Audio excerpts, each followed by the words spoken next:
John Santucci, you've learned other family members will be here by week's end. Fair will continue. Sources have now told ABC News come Thursday, Ivanka Trump and Melania Trump will be in this hall. David, just in attendance, not speaking, but there to support Donald Trump, David. Night 2 now almost complete. John, thank you. Rachel Scott on the floor.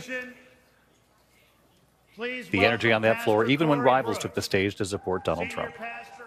Yes, David, and Lara Trump really underscoring the shift in tone that Republicans are hoping to convey at this Republican National Convention, and really solidifying the image that she hopes defines this campaign. The former president with his fists up after gunfire erupted after being grazed by that bullet, after he said the words fight, fight, fight, the crowd here then erupting in those chants as well. Lara Trump saying this is not the speech that she planned to give. This was not the speech that she wrote. So much of her speech focused on that attempted assassination. We know the former president still in the works, revamping his remarks to focus more on unity, but after this divisive campaign, we'll have to see if that holds, David.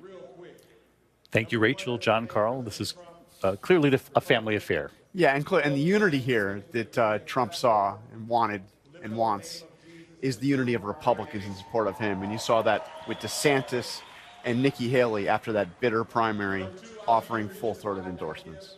Nikki Haley, perhaps the headliner of the night, or making the most news, perhaps, as the rival who was in that primary the longest, Lindsay, but who came here and said, make no mistake, I will vote for Trump.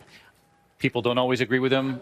I know some of them, she said, but then she went on to make it clear she's voting for Trump. She had a gracious speech. You have to imagine that was probably what she planned from the beginning. But you have to imagine or wonder what some of these original scripts were after that reminder from Lara Trump that she had scrapped her original one. Still, we heard some fiery speeches tonight.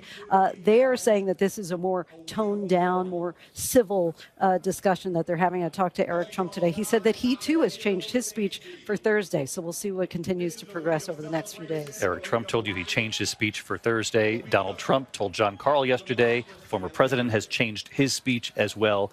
Martha Redis, they are aiming to show a united Republican Party. A united Republican Party, and everything they've talked about since this began is something that affects people. It's crime, it's grocery prices.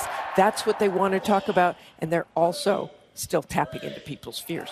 They're tapping into their fears. They're feeling at home, even with inflation numbers easing or federal crime stats coming down. Numbers are one thing. It's whether or not families feel it is the other, and that's the central challenge.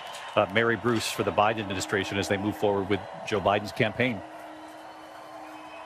And tonight, David, the Biden campaign is arguing that while you heard a lot of sharp attacks against the president and his administration tonight, they say what you didn't hear was solutions. The speaker's not outlining or making clear what Donald Trump would do to address these pressing problems. And just now, in a statement sharing their final thoughts on the night, the Democratic National Committee with this parting jab, saying if Republicans wanted to focus on crime tonight, perhaps they should have brought up their nominee, a convicted felon, Donald Trump, to give his keynote address early. David. Mary, thank you. We'll go to a live picture on the floor here of Donald Trump, J.D. Vance. This is the Republican ticket on night 2 of the convention. A prayer here to end out the night. J.D. Vance, the senator from Ohio. He's the big speaker tomorrow night, and we'll be here for that. ABC News coverage of the Republican National Convention, night 3, 10 p.m. Eastern tomorrow night. We'll all be right here for you. We'll see you then. For many of you, your local news is coming up next. We'll see you tomorrow night. Good night.